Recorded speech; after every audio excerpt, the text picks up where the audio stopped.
Queridos irmãos, sejam todos bem-vindos. Mais uma vez estamos aqui reunidos para a série Leitura do livro A Ortodoxia e a Religião do Futuro.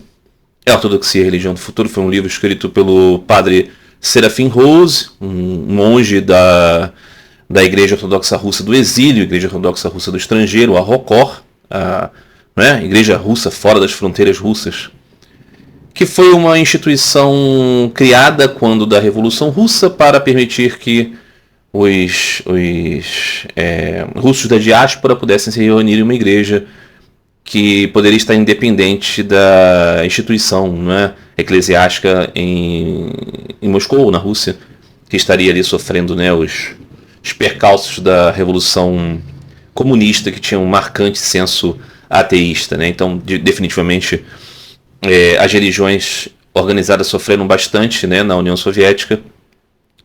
E a que mais sofreu, sem dúvida nenhuma, era aquela que tinha maior representação no Império Russo, que era a Igreja Ortodoxa. Então foi criado esse mecanismo, a Igreja Ortodoxa Russa fora da Rússia. E esse religioso fazia parte dela, ele é um norte-americano, de família, eu acho que uma família protestante, sem dúvida, não sei exatamente qual era a igreja. Mas ele não era um religioso, e ele, ao contrário, ele era uma pessoa muito envolvida com questão intelectual, E ele tinha interesse por religiões orientais. A que ele se interessou mais profundamente foi o taoísmo, nunca a ponto de se conectar, a ponto de se tornar um praticante. E em um dado momento da sua vida ele conheceu o cristianismo ortodoxo, bizantino, russo, a Catedral de São Francisco. E lá ele se encantou muito com a beleza da arquitetura, com a beleza do serviço, com a austeridade das pessoas. Naquele momento existia ali um grupo de religiosos muito austero, muito fanático, muito vigoroso em sua adesão. E este homem, o Eugênio Rose, ele acabou se tornando aderente daquele caminho, e isso modificou o padrão de sua vida, definitivamente. Ele era um homem assim, secular e tudo mais. Ele era um homossexual e tinha a sua vida. Quando se deparou então com a Igreja Ortodoxa, houve uma transformação em sua mentalidade e ele passou a querer se dedicar à vida como um religioso. E tudo aconteceu muito rapidamente. Logo ele se tornou batizado, logo ele se tornou integrante do monasticismo, que é uma coisa muito, muito profunda, E depois logo foi elevado, às ordens maiores, do sacerdócio, o diaconato e depois ao presbiterado como monge. E nesse espírito, num curto espaço de tempo em que ele desenvolveu essa sua rápida transformação, de uma pessoa muito assim, secular e tal, e voltada mais para a ideia intelectual das coisas, para se tornar um arraigado defensor de uma religião específica, e de um ramo muito, muito sectário, muito fechado, e muito assim combativo. Ele se tornou um monge e ele acabou escrevendo muitas coisas. Ainda como catecúmeno da igreja, ele escreveu um livro. Então é muito profílico, escrevendo muitas coisas e tudo mais. Muito mental, E acontece aquela coisa da febre do convertido, que você se torna assim muito entusiasmado com as coisas, e às vezes é um entusiasmo um tanto quanto fanatizante. Então aconteceu isso com esse rapaz, com esse homem. Ele se tornou um monge, ele se tornou um padre, e ele arrumava confusão com todo mundo na própria igreja ortodoxa. Ele discutia com os teólogos, ele discutia com os sacerdotes, ele achava que todo mundo era de certa maneira corrompido. Então ele achava que as pessoas na igreja que não acreditassem literalmente nos 6 dias da criação eram endemoniados. Ele acreditava que se você não acreditasse em certas doutrinas que às vezes nem estavam muito bem definidas no corpo das doutrinas ortodoxas, mas que algum santo, um starets, alguma pessoa venerável acreditava, todo mundo tinha que acreditar. Então muito assim, E ele concebeu esse livro, A Ortodoxia e a Religião do Futuro, desaguando os seus medos, as suas ansiedades sobre um mundo que ele via cada vez mais dominado pelo diabo. E ele via as religiões todas que não fossem a Igreja Ortodoxa Russa, inclusive as igrejas ortodoxas que participassem de algum diálogo ecumênico, alguma coisa assim, como dominadas pelo mal. Mas o coração de tudo isso era o hinduísmo, sobretudo Swami Vivekananda, e todas mais essas coisas. Ele achava que era o coração do anticristo. Então esse livro descreve, esse processo de ideias do Padre Serafim. Qual é o objetivo de ler uma coisa aparentemente tão tosca assim, tão bizarra assim? O Padre Serafim Rose é uma pessoa importante? Não. A Igreja Ortodoxa Russa é muito relevante? Não. O que esse livro ele tem grande sucesso, tem grande relevância? Não. Na própria igreja ele tem grande respeitabilidade? Não. Mas as suas ideias fanáticas, os seus argumentos tolos, as suas confusões, desonestidades intelectuais, a patifaria da descrição, ela é muito atual. Então, trabalhar a resposta a isso é muito importante. Para quem? Para as pessoas que estão nesta vibe, às vezes assim, né? A pessoa está sinceramente querendo encontrar o seu lugar. E muitas vezes isso diz respeito à sua orientação religiosa. E às vezes o que parece para você mais radical, o que parece para você mais violento, o que parece para você mais assim, esquisito até, pode dar um ar de legitimidade. Você fala assim, é contra o mundo, então é isso aqui. E eu conheci muitas pessoas assim. Eu, durante uma fase da minha vida em que me tornei até um cristão ortodoxo, eu era muito ligado a essas ideias, assim, quanto mais bravio, melhor. Com o tempo eu fui percebendo que, né, esses não são os sinais. Você gritar, você falar alto, você esbravejar, você cuspir, você, né, xingar os outros, você amaldiçoar todos, não é um sinal de luz. Aí você pode estar olhando isso e falando assim, você demorou muito para perceber. Algumas pessoas são mais lentas. Né? Então é isso. O livro, né, estamos aqui já em muitos episódios. Sempre eu faço esse preâmbulo aqui para explicar, né, porque o que vem é tão assim que a pessoa fala assim, poxa, nada Bhakti Sutras, Bhaktivedanta Purana, Sri Ramakrishna Katarita, os Evangelhos do Senhor Jesus, Ditos do Ancião Tadeu. Agora vem essa bomba, qual é a tua, Marcelo? E o que aconteceu? É porque é importante também tratar desse aspecto, né? Para que você identifique essas peças raras que vão aparecer para você, citando o Padre Serafim Rose e coisas assim, você entender o que é isso de fato, né? Ele tem um barbão maneiro, né? Se toda a espiritualidade se resumir a isso, não é verdade? Então vamos lá, meus amigos, vamos começar para terminarmos rápido esse trabalho que já fiz essa associação aqui de limpar o banheiro. Padre Serafim Rose agora vai começar a falar, com a sua ignorância constrangedora agora, das práticas e lugares hindus. Aqui o Padre Serafim Rose usa um recurso de criar um personagem que é uma moça, que ela ao mesmo tempo ela é uma noviça católica, de um mosteiro católico, e ao mesmo tempo ela era discípula de um Swami, que dá a entender que ele é um Swami da Ordem Missão Ramakrishna. Mas só dá a entender.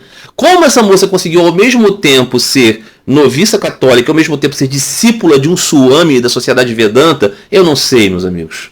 Porque a moça entrou no mosteiro sem mesmo conhecer o cristianismo, que também é bastante estranho. Então, dá a entender que esta moça aqui é um personagem da mente do Padre Serafim, como se ele quisesse criar uma fanfic para descrever ideias e ir concebendo coisas disso que é o objetivo do livro, dizer que está acontecendo um plano de sequestro dos cristãos. Só que aqui é engraçado, porque todo livro desenvolve a ideia de que só existe um grupo de cristãos verdadeiros, que são os cristãos ortodoxos, especificamente os membros da igreja do Padre Serafim. Só que nesta toada dele de falar mal do hinduísmo e de outras religiões orientais, ele precisa criar um senso de que são os cristãos todos sob ameaça. Aí ele esquece de que protestantes e católicos não são nada. Porque para ele, a igreja ortodoxa, quando participa de um diálogo ecumênico, falha. Por quê? Porque ela deveria dizer para o católico assim, católico, primeiro passo da nossa conversa, aqui nesse nosso encontro ecumênico, é dizer que você não tem nada, você não tem sacramentos, você não tem igreja, você nunca teve, a única igreja é ortodoxa. Protestante, você menos ainda, nem as ideias corretas você tem, tá bom? Aí vamos conversar agora amistosamente para que vocês peçam o dia do batismo na igreja ortodoxa. Esse é o tipo de diálogo que o Padre Serafim Rose acha o único saudável. Você está exagerando, Marcelo? Não, é isso mesmo. E é isso mesmo que ele pensa. Não é? Você vai dizer assim, poxa, mas o católico pré-Vaticano II também pensava o mesmo. É, exatamente. Né? Só existe uma igreja, a católica romana. O resto é tudo lixo. Alguns lixos são mais nocivos, mas todos são sem graça.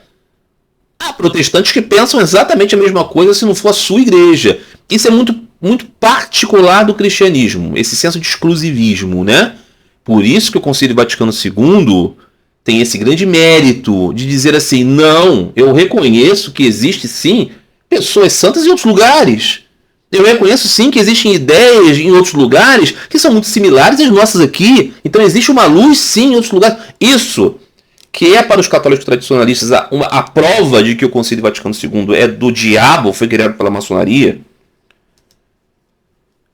é para mim o aspecto positivo do Concílio Vaticano II. Não é que não existem aspectos negativos, existem também. Mas é isso que permite as pessoas hoje conversarem com o mínimo de boa vontade. Para o tradicionalista cristão, tudo isso é pecado. Entenda isso. Não é possível que você veja mérito em ninguém, é tudo plano do diabo, é isso. Porque eu tenho amigos, conhecidos, pessoas que falam comigo, que às vezes parece ter uma certa simpatia por esses movimentos, sendo que essas pessoas às vezes são budistas, são hindus, né? Não tem uma... Mas eles acham interessante a ideia da rigidez, a ideia da seriedade. Você ser tosco não significa dizer que você é sério, não. Você ter uma cara fechada não significa dizer que você é sério. Às vezes você é um grande palhaço, você é um grande cretino, você é um grande, né, incoerente. Mas você fala de uma maneira austera. Isso pode acontecer. Muito bem.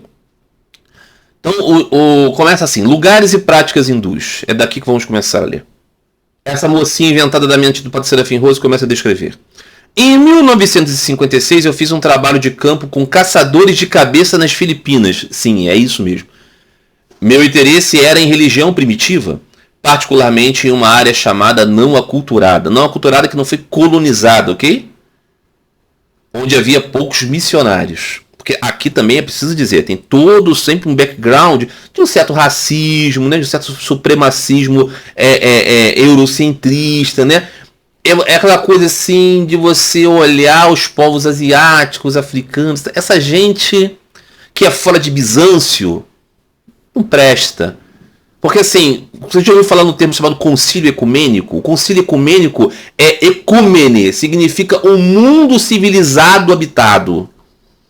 A Igreja Ortodoxa considera muito isso, né? Fora do seu ambiente é um mundo bárbaro. É assim que eles pensam. Ok?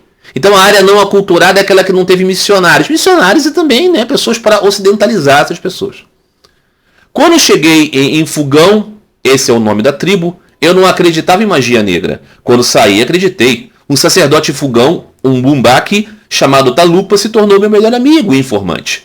Com o tempo aprendi que ele era famoso por suas habilidades na arte negra. Parece aqui que, se você estiver prestando atenção, que esse é umas aventuras do Tintin do EG, né? Porque essa moça tem uma vida muito rica, né? Ao mesmo tempo que ela investiga essas tribos nas Filipinas, ela é uma noviça católica, ao mesmo tempo ela é discípula de um Swami hindu. É muito rico, né? Como se fosse um fanfic. Ela me levou a Baki, que é uma cerimônia de magia ritual que ocorria em quase todas as noites durante a temporada de colheita. Uma dúzia ou mais de sacerdotes se reuniam em uma cabana e a noite era passada invocando deuses ancestrais, bebendo vinho de arroz, fazendo sacrifícios de duas pequenas imagens conhecidas como bulol. Elas eram lavadas com sangue de galinha, que havia sido recolhido de um prato, usado para adivinhar o futuro. Antes de ser usado nas imagens, eu tomava notas. Eles estudavam o sangue pelo tamanho e número de bolhas nele, o tempo que levava para coagular, também a cor e a configuração dos órgãos da galinha, e lhe davam informações. Aqui estamos vendo, né, sinais de um ritual claramente demoníaco, não é, meus amigos? Porque você está extirpando galinhas, tirando o sangue delas e vendo as suas tripas. Veja, se você pegou um animal, extirpou suas tripas, olhou para as tripas, fez alguma coisa com elas, isso é do capiroto, não é verdade? Vai vendo, hein? Guardem essas informações e essas convicções. Cada noite eu fazia anotações fielmente. A mocinha, o Tintin aqui do RG. Mas isso era só o começo. Não vou elaborar sobre magia e fogão. Basta dizer que quando saí, eu tinha visto uma variedade e quantidade de ocorrências sobrenaturais que qualquer explicação científica era praticamente impossível. Porque é uma pessoa científica também, né? Porque ela tinha explicações científicas e era impossível. Veja. Se eu tivesse estado predisposto a acreditar em algo quando cheguei, seria que a magia tinha uma explicação totalmente natural.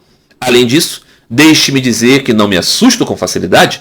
Mas o fato é de que saí de Ifugão porque vi que seus rituais não só funcionavam, mas tinha funcionado comigo, pelo menos 2 vezes. Aqui o ponto é muito comum você ver, por exemplo, na pregação de evangélicos, né? Eles dizem que algo é do diabo, mas eles não estão dizendo que é falso. Eles dizem que as coisas dos outros são verdadeiras, não são embustes, mas são do mal. Por quê? Porque é importante você ter um inimigo. Se você diz assim, não, aquilo lá é tudo besteira, é tudo folclore, é tudo uma cultura atrasada, é tudo uma coisa que não funciona, aquilo não tem efeito prático, você tira o medo. Porque é importante você dizer que o outro é um sacerdote do capiroto. O importante é você caracterizar que é verdadeiro, mas é do mal. Tudo bem. Aí o que acontece? Ele descobriu então que tinha efeito, né? Porque o efeito dessas mandingas, né, ali funcionavam. Esse é o cerne da questão. Dessa moça descobriu. Mas aí o que acontece? Ela não estava satisfeita com isso. Digo tudo isso para que o que eu diga sobre as práticas hindus e os lugares de adoração não pareça incrível, produto de um cérebro aquecido. 11 anos após o episódio de Ifugão, não entre aqui na tentativa de descobrir essa linha do tempo nessa moça aqui que era noviça, devota do Swami, pesquisadora de religiões exóticas da Indonésia e ao mesmo tempo peregrino da Índia. Não tente fazer essa matemática, porque é impossível. Porque é uma fanfic ruim. 11 anos após o episódio de Ifugão, eu fiz uma peregrinação até a caverna de Amarnath, nas profundezas do Himalaia. A tradição hindu diz que é o lugar mais sagrado de adoração a Shiva, o lugar onde se manifesta seus devotos e concede bênçãos.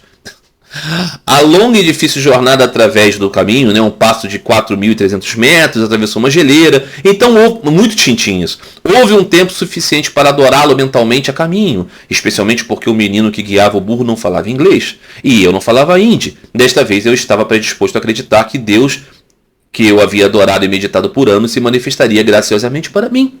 A imagem de Shiva na caverna é uma curiosidade. É uma imagem de gelo formada pela água que pinga. Ela cresce e diminui com a lua. Quando a lua cheia, a imagem natural atinge o teto da caverna, cerca de 4,5 metros. E com a escuridão da lua, quase nada nela permanece. E assim ela cresce e diminui cada mês. Até onde eu sei, ninguém explicou esse fenômeno. Também mais um aspecto para você entender que tem uma coisa demoníaca por detrás disso, né? Porque isso é importante. Eu cheguei à caverna em um momento auspicioso, quando a imagem estava cheia. Eu logo adoraria meu Deus com coco verde, incenso, pedaços de pano vermelho, branco e nozes e passas de açúcar. Tudo isso é Deus em minúscula e para caracterizar o aspecto patético, né? Porque você está oferecendo a Deus essas coisas simples. Coisa que pessoa civilizada não faz e pessoas com a sua religião verdadeira não faz. Ok? Não é que você ofereça incenso, água no dia da bênção das águas e frutas que são abençoadas e todo tipo de coisa, que você leve o padre para abençoar o celeiro, o carro. Eu, como diácono ortodoxo, por algumas vezes incensei motor de carro na rua, em frente à igreja. Mas isso é legal. Bizarro é quando é de outra religião. Ok? Incensar carro, incensar Kombi, não tem problema nenhum. O que aconteceu depois é difícil de descrever. O local estava vibrante, como uma cabana de Ifugão. Lembra dos indonésios?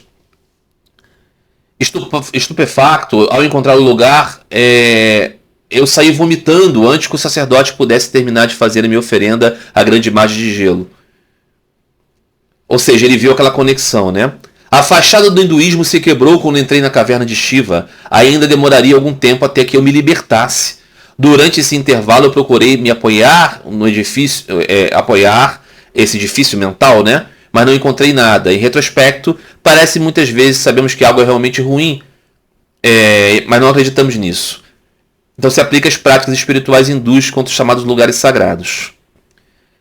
Eu não entendi muito bem pela leitura o que exatamente ela viu de ruim ali, mas ao que parece ela sentiu uma vibração que a fez lembrar lá do pessoal que matava a galinha, estripava a galinha e via as tripas da galinha, o que é notoriamente uma comprovação de coisas do diabo. Aqui é interessante trazer um registro bíblico. Eu vou trazer aqui um registro bíblico de um livro da coleção dos livros deuterocanônicos. O que são os livros deuterocanônicos? Os livros deuterocanônicos são aqueles livros da tradição grega, da tradição da Septuaginta. Muitos protestantes, então, não conhecem esses livros porque as bíblias dos protestantes são retiradas dos livros deuterocanônicos. Os católicos têm alguns e os ortodoxos têm todos! Os ortodoxos da tradição do Padre Serafim têm todos! Então, obrigatoriamente, o Padre Serafim tem que reconhecer os deuterocanônicos. Se ele tivesse lido alguma coisa, não é? Muito bem. Temos, então, o registro de Tobias. Não é? Tobias, filho de Tobit, um jovem sofrido. Certa vez, Tobias teve um encontro com um anjo. O anjo Rafael. E o anjo estava explicando para ele, né? Caminhando com ele, né? Tobias partiu e o anjo foi com ele. O cão saiu da casa de Tobias e acompanhava os dois. Caminharam até o anoitecer e passaram a noite às margens do rio Tigre. O rapaz foi até a beira do rio para lavar os pés. De repente um peixe enorme saltou da água e tentou abocanhar o pé do rapaz. Ele gritou e o anjo lhe disse: agarra o peixe e não deixes que ele escape. O rapaz agarrou o peixe e arrastou para a terra. Então o anjo disse: abre o peixe, tira o coração, o fígado e o fel e fica com eles, guarda eles, pois servem como remédio. Deita fora as entranhas. Tobias abriu o peixe, separou o coração, o fígado e o fel. Depois assou a parte do peixe e comeu. Salgou o resto e guardou para a viagem. Os dois continuaram a viajar juntos até que chegaram perto da cidade de Média. Então o rapaz perguntou ao anjo: meu irmão, para que servem o coração, o fígado e o fel e o peixe? O anjo respondeu: o coração e o... Azarias, o nome do anjo, não Rafael. O anjo respondeu: o coração e o fígado servem para livrar uma pessoa do poder dos demônios ou dos espíritos maus. É só queimá-lo e o fumo faz o demônio fugir. Nunca mais a pessoa será atacada nem dominada por um demônio. Veja, é isso. Você queima o coração e o fígado e com a fumaça dele você afasta um demônio.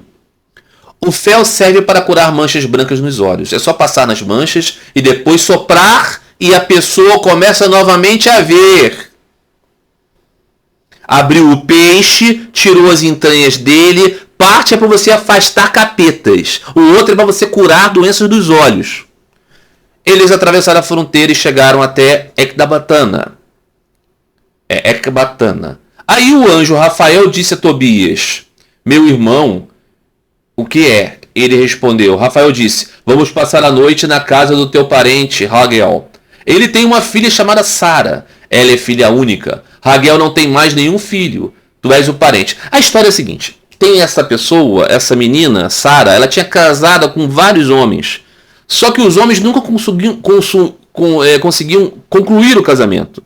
Conseguiam, ter relações com ela. O casamento, então, eles morriam antes.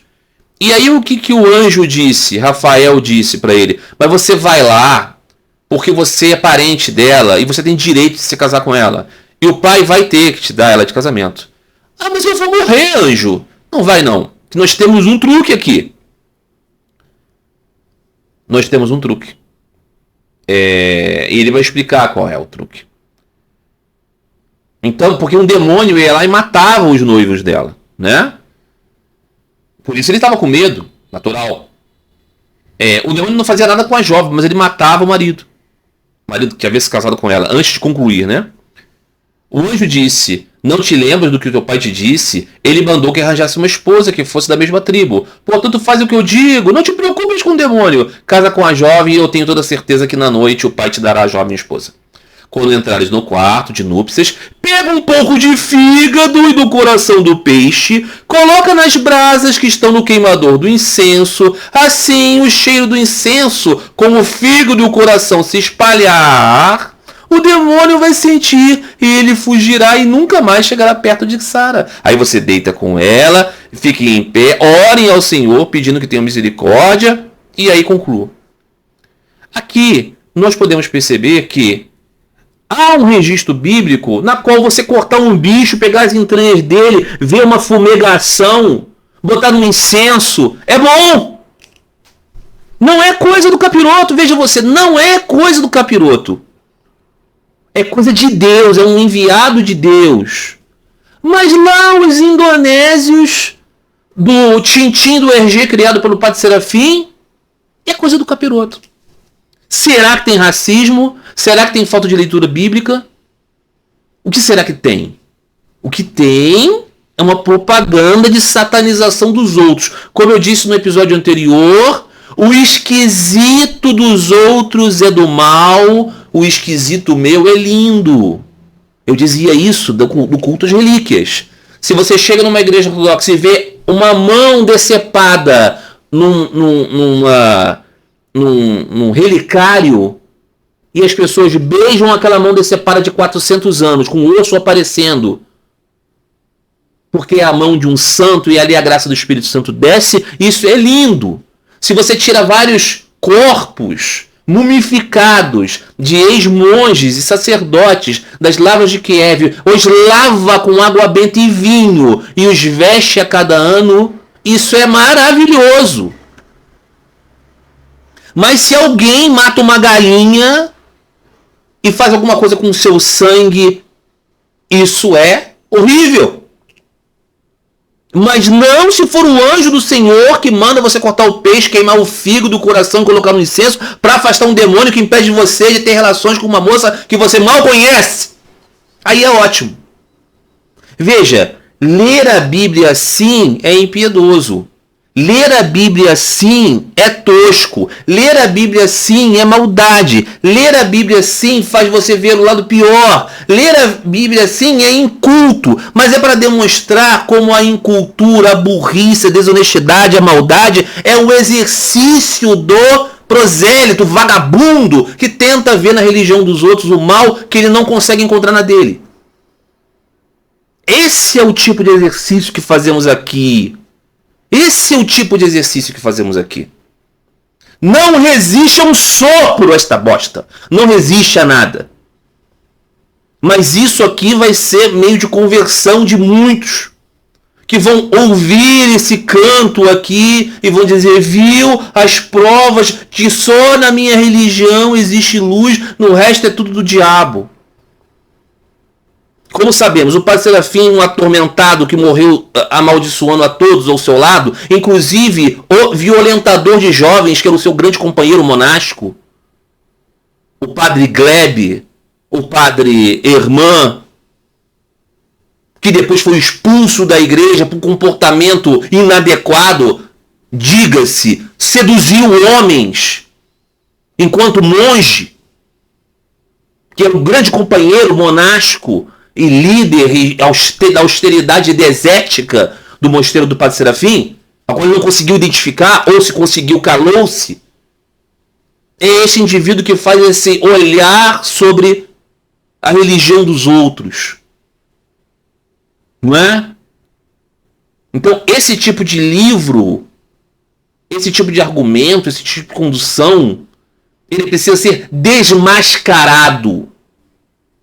É um dever, sobretudo para pessoas como eu, que já foram membros da Igreja Ortodoxa e que foram catequizados dentro desse lixo. É necessário que você, como cristão ortodoxo, consuma esse lixo, acredite nessas besteiras, tenha esse tipo de visão? Não! Mas isso pode acontecer. Isso pode acontecer.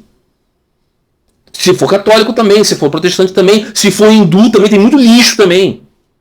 Se for muçulmano, se for qualquer coisa. A questão aqui é, não seja um fanático, não seja um idiota. Não é? Essa é a função desse tipo de trabalho. Isso é legal, isso é agradável? Não, isso é ruim. É difícil de fazer. Mas, novamente, né, precisamos limpar o banheiro. Muito bem, continuamos aqui. Quando um estudante é iniciado pelo guru, ele recebe um mantra sânscrito. Uma fórmula mágica pessoal. Não, não é uma fórmula mágica pessoal. É coisa de burro dizer isso, ok? É uma frase, pode ser um nome, não é? Às vezes parte de uma escritura, geralmente começa com Om, termina com Namaha. Geralmente está dizendo coisas como eu louvo, eu saúdo o Senhor, um nome específico. É isso o mantra, ok? Muito bem. E práticas religiosas específicas. No batismo cristão ortodoxo, só para deixar claro, as crianças também são batizadas, ok? Mas é o mesmo batismo para adultos e crianças. Você tem um padrinho. Antes do batismo, então tem o rito do exorcismo. Você está renegando Satanás, ok? Você vai morrer como um homem velho e vai nascer como um novo. Você cospe no chão para cuspir no diabo. Não é figurado. Cospe-se de fato para expulsar o diabo.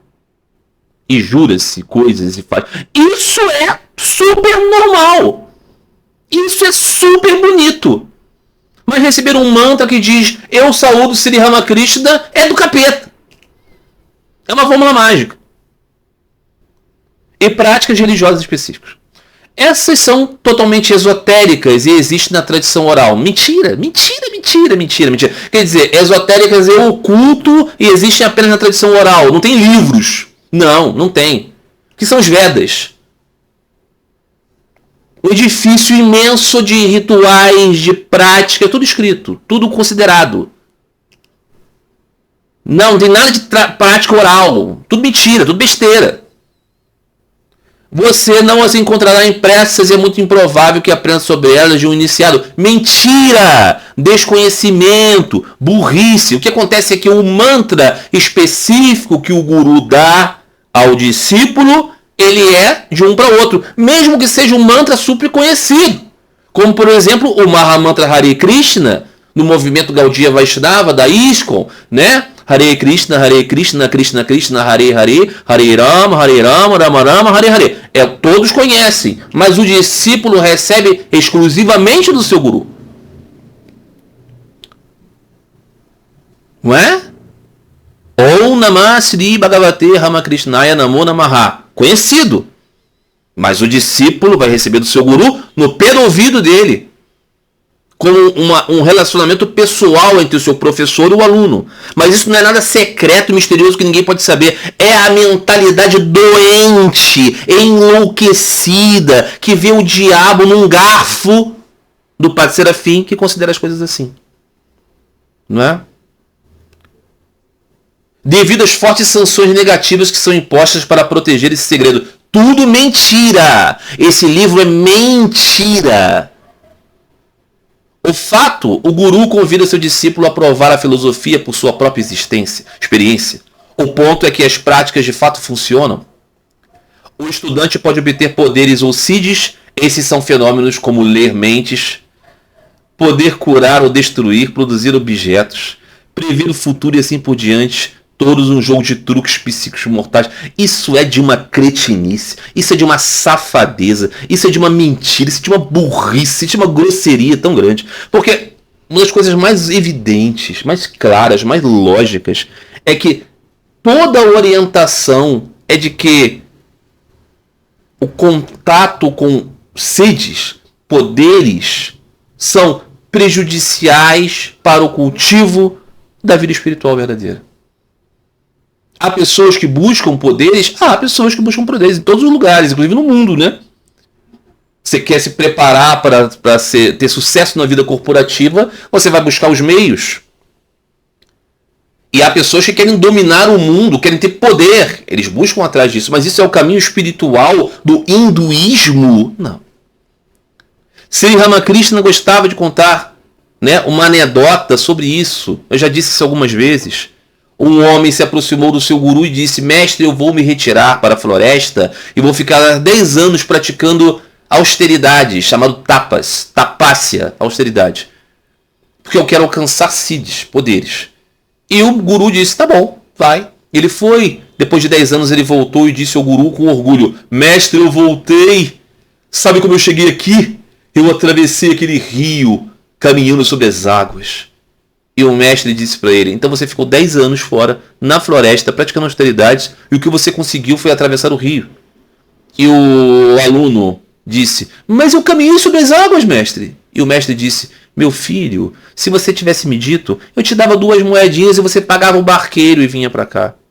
Querendo dizer o quê? Que não é para ninguém que é sábio qualquer coisa de relevante sendes e poderes.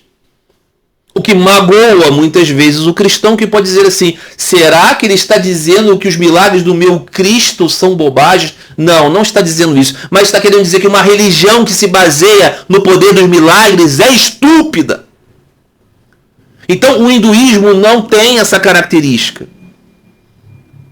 Há sim pessoas que buscam magias em toda a vida, mas essa não é a proposição. O que o Padre Serafim Rose faz aqui é um espantalho ridículo. Mas isso aqui é mais ridículo e patético hoje. Eu estou lendo aqui, fazendo esse vídeo em 2025, onde nós temos o mundo inteiro à nossa disposição, né? Não existe mais a possibilidade de você ler os livros do René Guénon e achar que conheceu alguma coisa. Não é verdade? Hoje nós podemos ter as fontes originais, podemos ter todo tipo de literatura. Mas nessa época que o Padre Serafim Rose faz esse livro, a possibilidade de você checar as coisas era muito menor. Inclusive ele que não checou nada. Então é mais problemático. Hoje em dia, a gente sabe que a quantidade de informações disponíveis não faz com que as pessoas tenham as boas informações. Mas é mais fácil de você destruir esse argumento cretino, né? Muito bem. Mas, mais do que isso, invariavelmente cai em um estado de prelest. Prelest é a ilusão, ok? É a ilusão que, segundo o orientador do Padre Serafim, o bispo João Maximovich, que disse que São Francisco de Assis era um iludido espiritual, um orgulhoso, e que disse que o livro A Imitação de Cristo, livro de cabeceira de Swami Vivekananda, era fruto de ilusão espiritual ou prelest, que é essa palavra que os russos usam para dizer que todo o resto de coisas que é a iluminação dos outros é ilusão. Truque do diabo. Ele tem experiências espirituais de doçura e paz ilimitadas e tem visões de Deus e de luz. Até poderiam chamar isso de anjo de luz. Ou seja, o sujeito alcança paz e doçura ilimitadas e vê Deus. Diabo! Por quê? Porque ele não é membro da Igreja Ortodoxa Russa. Não é verdade? Não parece crível para você? Hã? Não parece crível? Por ilusão, não quero dizer que ele não realmente experimente essas coisas. Quero dizer que elas não vêm de Deus. Ou seja, ele encontra paz e doçura, mas isso não vem de Deus, vem do diabo. Porque para o Padre Serafim é isso. Se você é bom, mas você não é da igreja dele, você é do mal. Se você violenta jovens, como o monge ao lado da cela dele faz, é bom, porque ele tem o batismo verdadeiro. Ok? Muito bem. Claro, existe a construção filosófica que sustenta cada experiência. Então as práticas e a filosofia sustentam uma outra e o sistema se torna muito sólido. Na verdade, o hinduísmo não é tanto uma busca intelectual quanto um sistema de práticas. E essas práticas são literalmente magia negra. Ou seja, se você faz X, você obtém Y. Um contato simples, mas os termos não estão claramente explicados.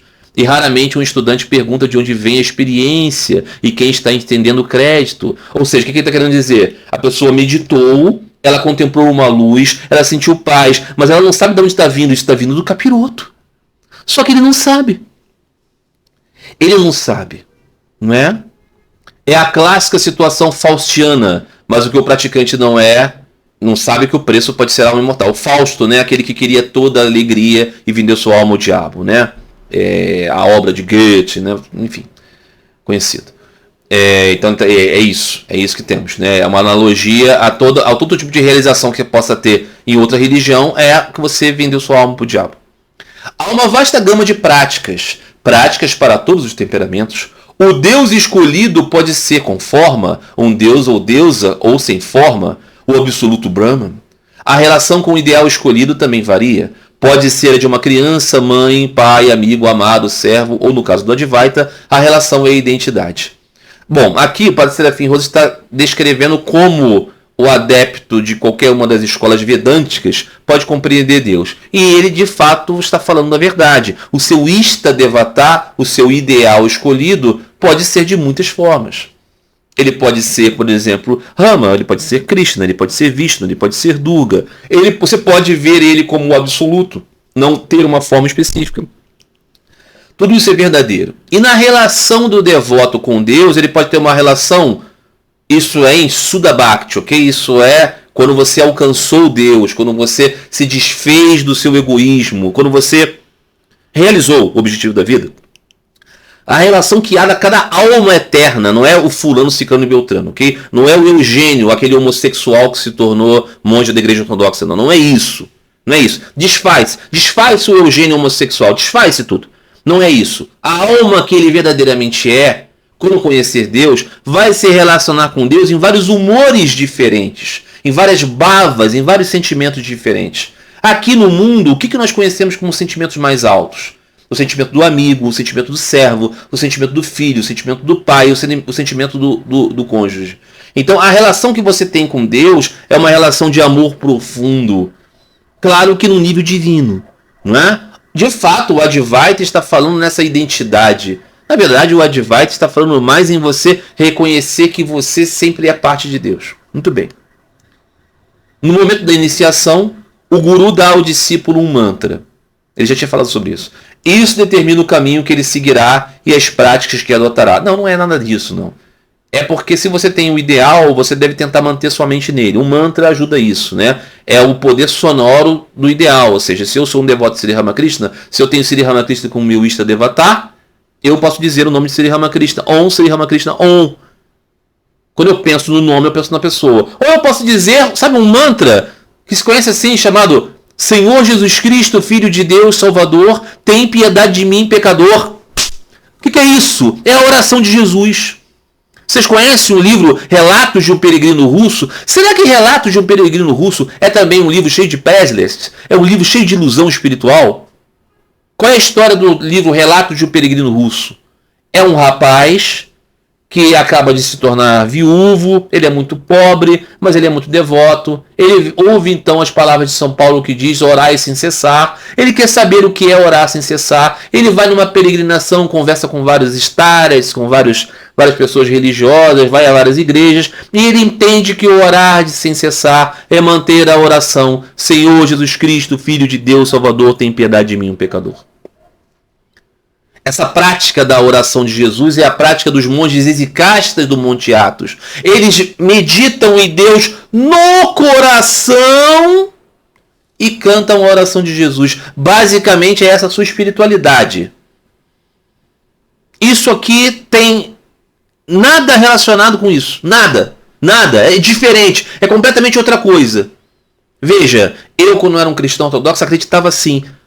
A oração de Jesus é autêntica, o mantra é coisa do diabo. É assim que você é treinado a conceber. Só que isso é burro, isso é desonesto, isso é falso. Entender que isso é uma gaiola de estupidez é libertação.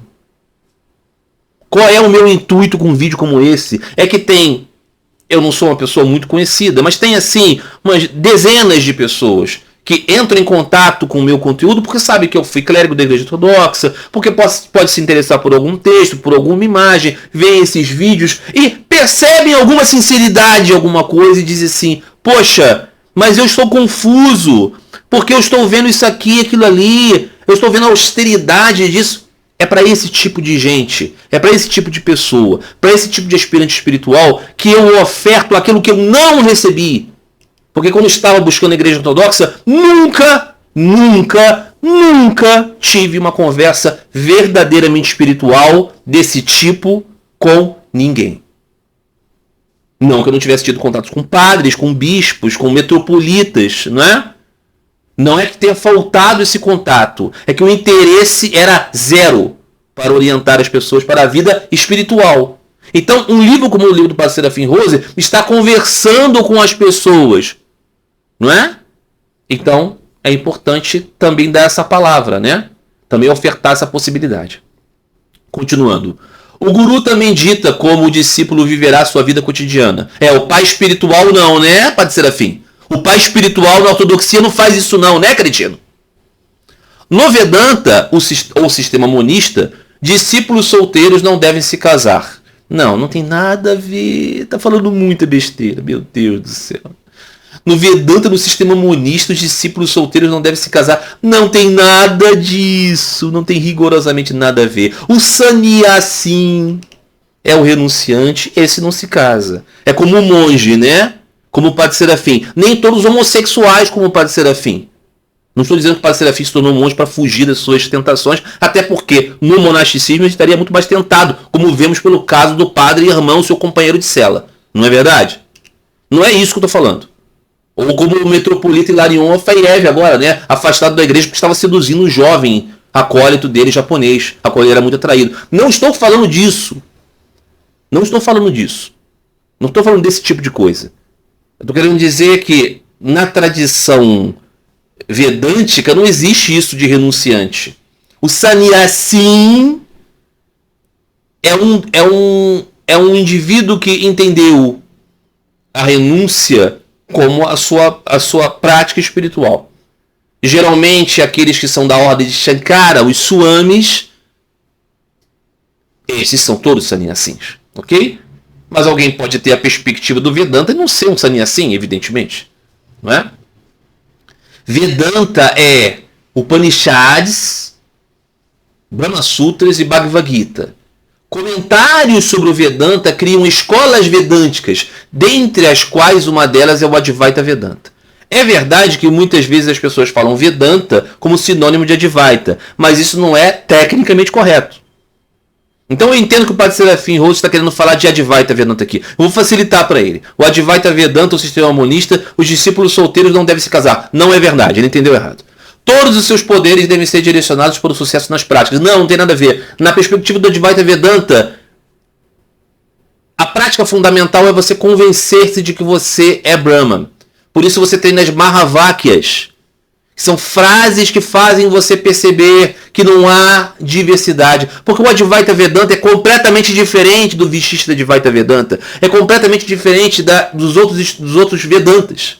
Os outros Vedantas são todos eles devocionais, todos eles teístas, profundamente teístas. O Advaita é diferente.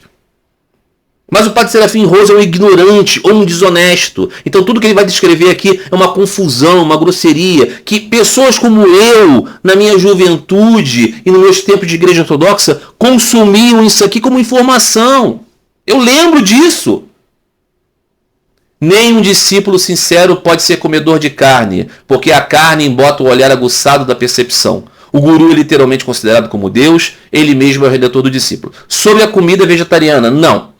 Comida sáttvica é aquela que você oferece a Deus, sobretudo é aquela que não tem realmente sofrimento. Considera-se, né, a ciência do estudo dessas coisas é a ciência ayurvédica. Então há alimentos de qualidades diferentes. Mas nem todo mundo é vegetariano dentro do Sanatana Dharma. Mas aqueles que praticam Bhakti Yoga, o caminho do amor e da devoção, geralmente esse caminho é Vaishnava, dos devotos de Vishnu, realmente o alimento ofertado a Deus geralmente é vegetariano. Mas isso é porque você quer comer apenas aquilo que você lembrou que é de Deus primeiro. Sabe, na Eucaristia cristã, antes da Eucaristia, no serviço bizantino, na liturgia de São Basílio Grande, na liturgia de São João Crisóstomo, que o Padre Serafim Rose celebrou algumas vezes na sua vida, antes do pão e do vinho se tornarem o corpo e o sangue de Cristo, o diácono levanta as espécies, a patena e o cálice, ergue, e o presbítero atrás dele diz: aquilo que é teu, nós oferecemos a ti por todos e por tudo. Então oferece-se a Deus as espécies e depois ela é consumida como corpo e sangue de Cristo. Não há cretinos que dizem que os cristãos estão realizando ali um ritual, né, antropofágico de comer o corpo de alguém para ganhar os seus poderes. Não há cretino que diga isso. É um cretino com o tipo de leitura cretina que o Padre Serafim Rose aplica à religião dos outros, né? A gente sabe que não se trata de nada disso. Mas o ponto é esse, em relação a nenhum devoto sincero pode ser comedor de carne, é mentira. Os devotos de Kali oferecem comida não vegetariana a Kali, porque Kali representa justamente a capacidade de Deus de dar fim às coisas. Então a morte pertence também ao poder de Deus. Coisa que o Padre Serafim não entende, se horroriza e rasga suas vestes. Não é? Muito bem. O guru é literalmente considerado como Deus ele mesmo. Não é verdade. O guru significa aquele que aponta o caminho. O guru, que é Deus, é Sat Chit Ananda, o próprio Deus. Quando alguém é iluminado nesse mundo e fala a respeito do caminho para Deus, ele mostra Deus, mas ele em si mesmo não é Deus. Ele é o redentor do discípulo. Ele é o redentor do discípulo no sentido de que aquele que te batizou fez você nascer de novo, cretino. É nesse sentido que o seu pai espiritual é aquele que fala a verdade de Deus para você, cretino. É nesse sentido, no sentido das coisas que na sua religião você entende e não distorce. Há quem distorça. Há quem distorça. Porque os ortodoxos se lançam aos pés do seu bispo. Alguém pode dizer que é idolatria, mas porque eles estão vendo no Cristo a representação de Cristo. Ou não é verdade? Ou o padre na liturgia não é Cristo em pessoa. Ele se tornou Jesus. Cretino. Não, mas as vestes, a casula que ele coloca, representa o manto de Cristo. As suas ações são de Cristo. Na liturgia ele representa Cristo. Você beija a mão dele porque ele representa Cristo. Ele se tornou Cristo, vagabundo. Aqui é retórico. O Padre Serafim já morreu. Há muito tempo já desapareceu. Mas é para todo aquele que compra esse discurso safado. É possível assumir isso e defender a sua própria religião. Como? Muito bem.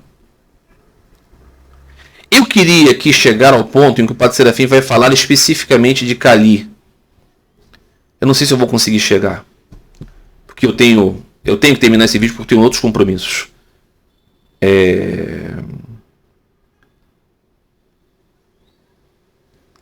Eu vou conseguir.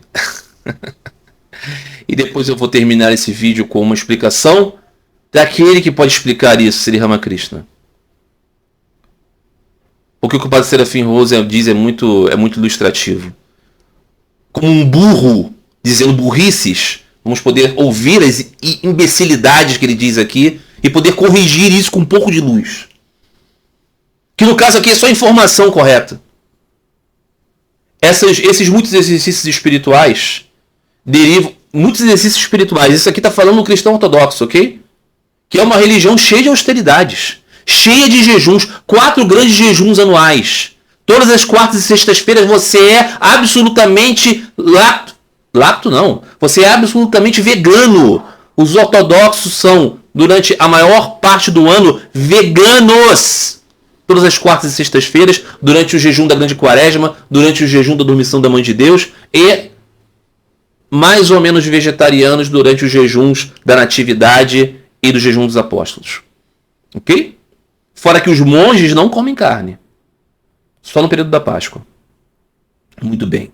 Então diz aqui o Padre Serafim Rose. Esses muitos exercícios espirituais, que é entre aspas, porque não é espiritual, né? É coisa do diabo, derivam de algumas poucas práticas raiz. Vou apenas mencionar rapidamente. Primeiro, a idolatria. Pode ser a adoração de uma imagem ou de uma foto. Isso é um cretino, né? O sujeito que a religião dele é o culto ao ícone. A religião dele é conhecida pelos ícones. E o sujeito que dizer que a adoração de uma imagem, de uma foto é idolatria, tem que ser muito vagabundo. Eu aqui digo, eu leio esse livro, o quanto eu sinto vergonha de mim mesmo pelas muitas ódias que eu fiz ao Padre Serafim Rose. Pelo respeito que eu tinha à sua imagem, à sua barba, à sua batina, à sua cara de sofrimento. Quando eu leio essas coisas, o quanto eu sinto de vergonha de ter estado presente a esse séquito de celebrados que veio o Padre Serafim Rose como alguma luz.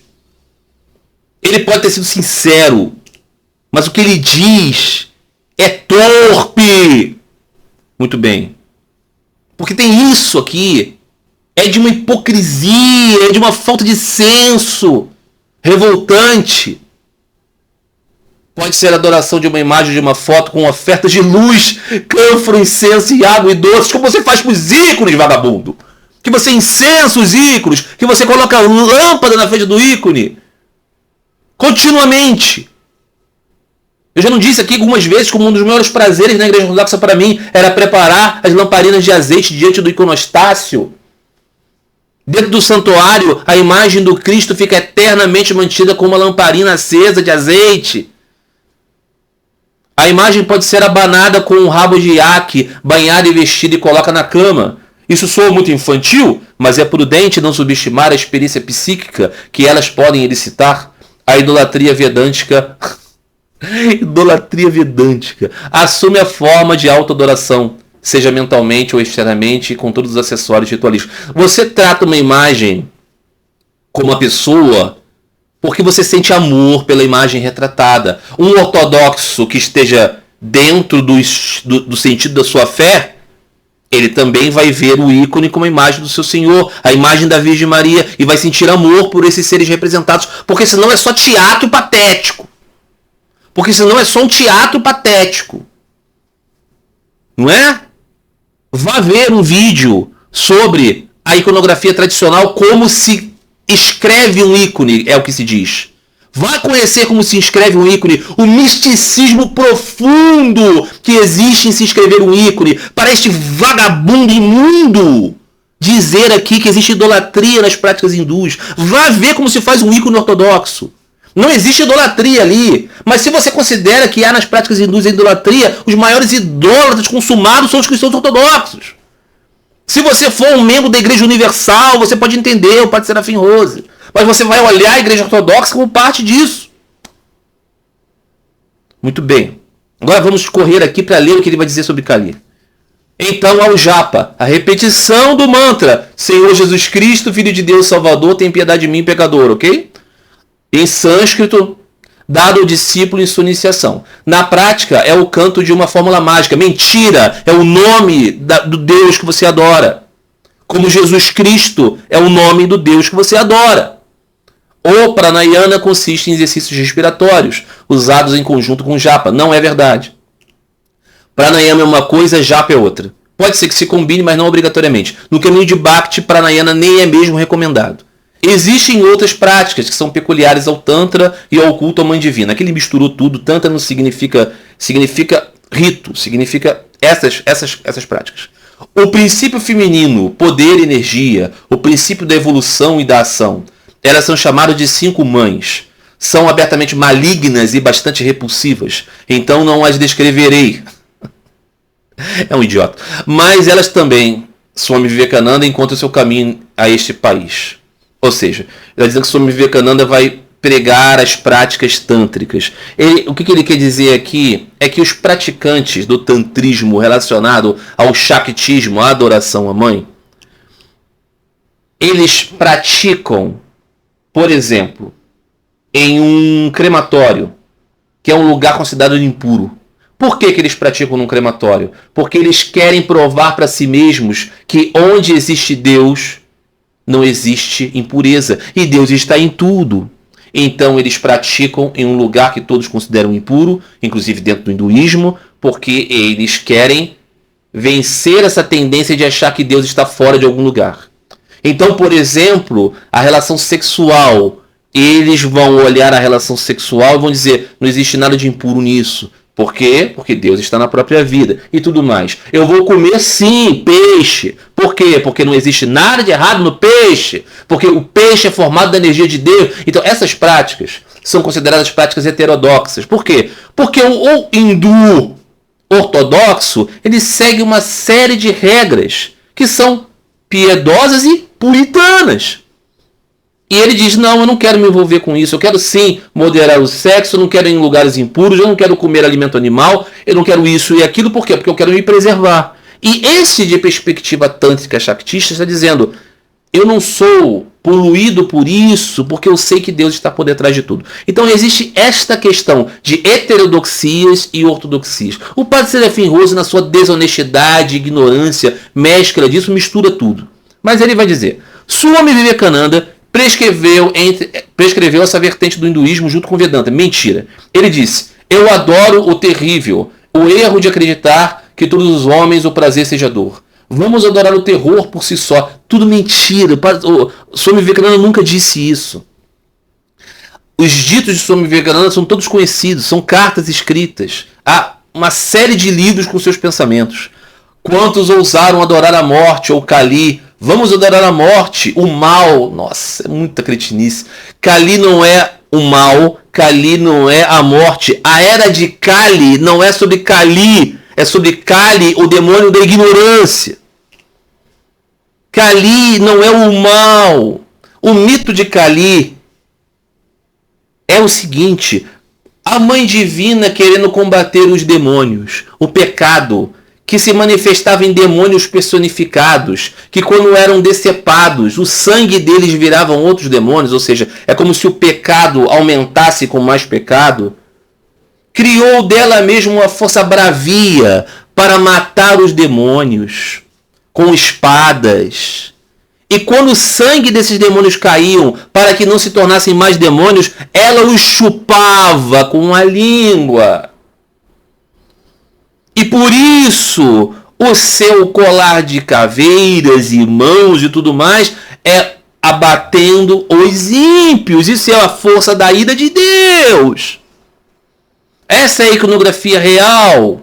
Então ele vai dizer aqui, a deusa Kali é uma divindade hindu mais popular, é comumente retratada em meio ao tumulto de sangue e carnificina, crânios, cabeças decepadas, pendendo em seu pescoço, sua língua grotescamente saindo da boca, sedenta por mais sangue. É o sangue do mal a qual ela está consumindo, idiota! Para retirar do mundo! Imbecil! Aí ela é apaziguada nos templos hindus por oferendas sangrentas de cabras. Não, idiota! É porque não são todos os hindus que são vegetarianos. Então os que consomem carne oferecem a Deus no seu formato bravio.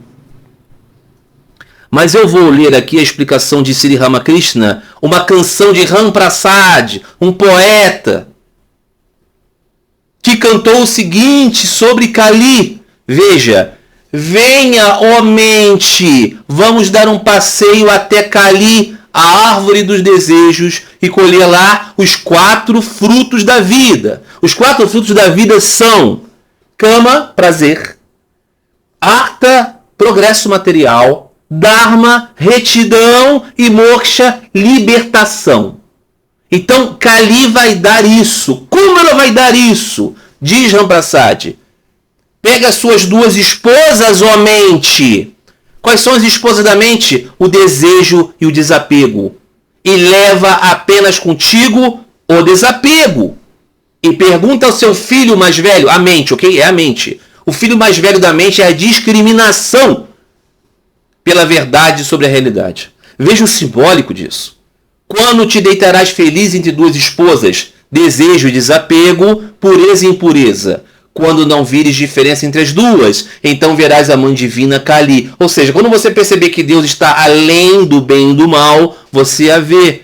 Expulsa teus pais. Quem são os pais? São os pais de quem? Para que o idiota do Serafim Roso não pense que é um homem expulsando os pais velhinhos dele, porque o Swami disse. Porque o idiota vai pensar assim: a mente está expulsando os pais da mente. Ego e ignorância. E se a ilusão tentar arrastar o teu corpo, agarra-te firmemente ao posto da paciência. Você está vendo o simbolismo daqui? A ilusão do mundo te agarra, você pega na paciência. Amarra as suas cabras da virtude, do vício, ao posto da despreocupação com o mundo. E se as cabras da virtude e do vício se tornarem disciplinadas, mata-as ambas com a espada do conhecimento. Sabe quem falou de espada do conhecimento? Um homem chamado Jesus de Nazaré, que disse: eu vim trazer a espada, vagabundo. Será que Jesus de Nazaré estava trazendo uma espada para cortar a cabeça dos outros, imundo? Ou será que é a espada do conhecimento que estava falando aqui? Admoesta, ó mente, os filhos de tua primeira esposa. A primeira esposa é o desejo.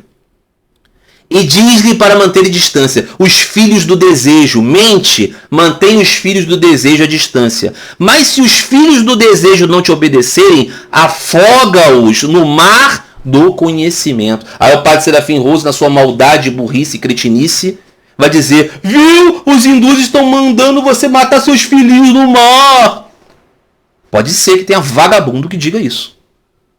Ram Prasad, o autor dessa canção, diz: se você puder fazer isso, prestará contas ao Senhor da Morte, e terei o prazer de chamá-lo meu querido, enquanto quem pensa como eu. O Senhor da Morte é o personagem aqui, né? A morte em si, né? Que vai lhe capturar. Quando você for capturado pela morte, você vai dizer: aqui, olha quem eu sou. Eu sou esse que me libertei do apego. Não é? Para quem se ama que está dizendo isso? Ele estava dizendo isso para devotos que perguntavam: será que eu posso ser um pai de família e ao mesmo tempo ser um devoto de Deus? E Sri Ramakrishna disse: sim, desde que você leve sua mente para esse discernimento. Esta é a verdade sobre esse tipo de coisa. Mas um vagabundo, um cretino, um prosélito desonesto não vai conseguir ler isso aqui, não vai querer ler isso aqui. Então ele vai vender esse lixo imundo para capturar o quê? Aquelas pessoas que também estão desejosas de se conectarem a um fanatismo grosseiro. Então é isso.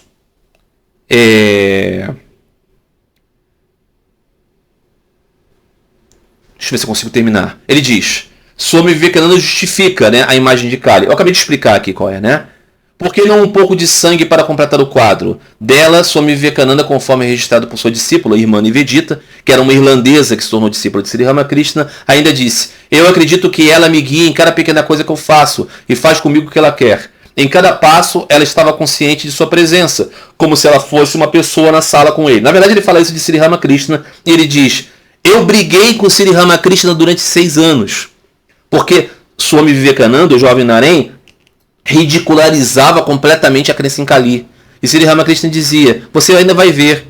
E aí Swami Vivekananda disse depois, maduro: de fato, eu descobri que aquilo que eu ridicularizava existe, é Deus.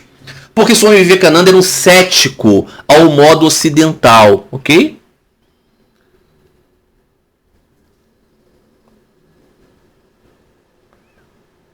Então aqui o padre Serafim Rose vai dizer: mas os ortodoxos, como o metropolita Georges Coudre, que ele falou lá no começo, tentam nos persuadir e aceitar que há vida autenticamente espiritual nos não batizados, que é uma parte das riquezas espirituais das religiões cristãs. Será que é isso? Será que o culto a Kali é sim, padre Serafim Rose?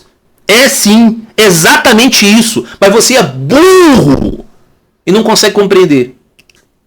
Não é?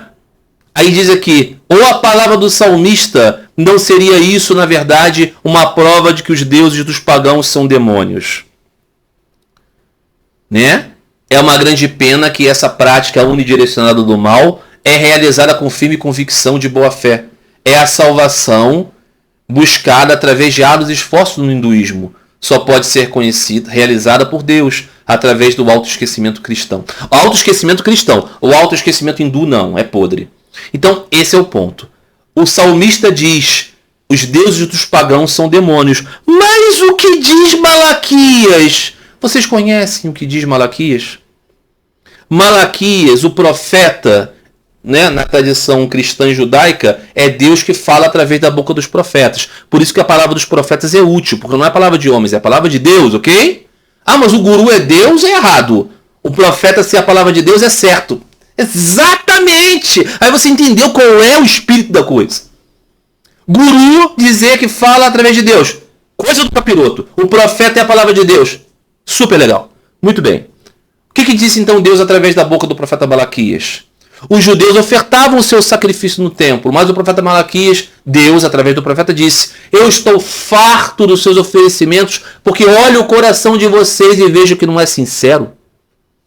Não basta que vocês me ofereçam, eu preciso de sinceridade. Eu vejo nos pagãos, corrigindo, eu vejo nos gentios, o meu nome é adorado e glorificado através de incensos e sacrifícios. O meu nome é grande entre os gentios. Esse é o profeta antes do início do Novo Testamento. Mas, para o padre Serafim Rose, que é um grande burro e desonesto, nada disso vale. Muito bem, meus amigos. Estamos chegando ao fim desse vídeo, 1h09. Eu poderia dizer assim, perdão pela minha exacerbação, mas essa exacerbação é necessária, não é? Como disse as palavras do Cristo, né? Eu prefiro o morno, não, eu prefiro o quente ou o frio, não o morno. Se você contempla essa estupidez, essa cretinice, essa sujeira aqui, e fica blasé, algo de errado há com você. Então o objetivo dessa série é apresentar isso aqui como ela é e dizer o quanto nojento é para beneficiar as pessoas que possam acordar. Ok? Muito bem. Então, terminamos mais esse episódio. Vamos continuar na próxima semana, se Deus quiser. É isso, meus amigos. Não sucumbam ao fanatismo. Eu sei que tem muitos... Outro dia um amigo chegou para mim e falou assim, eu estou, depois de anos na tradição do Sanatana Dharma, eu estou me interessando, querendo me tornar católico. Gostaria do seu conselho, gostaria de sua orientação. Eu disse para ele, não tem problema nenhum. Na minha concepção como um devoto de Sri Ramakrishna, você pode conhecer Deus se tornando um católico, sem dúvida nenhuma. Mas não se permita se tornar um católico fanático. Não se permita olhar para os outros com desprezo. Busque o amor por Cristo através da tradição católica. Isso vai ser bom. Né? Então, esse é o ponto. Não é? Porque às vezes a gente quer ter uma camisa, às vezes a gente quer ter uma etiqueta, às vezes a gente quer um adesivo para colocar no carro, às vezes a gente quer ter uma identidade. Nesse tempo de identitarismo, às vezes nós queremos ter uma identidade. E às vezes a identidade é o fanatismo, é a loucura, é a grosseria, é a mentira, é a raiva, é o senso de superioridade. Tudo isso sim é ilusão. Isso sim é ignorância. Isso sim é obscuridade. Então é isso, meus amigos. Um grande abraço a todos vocês. Fiquem todos em paz. Fiquem todos com Deus.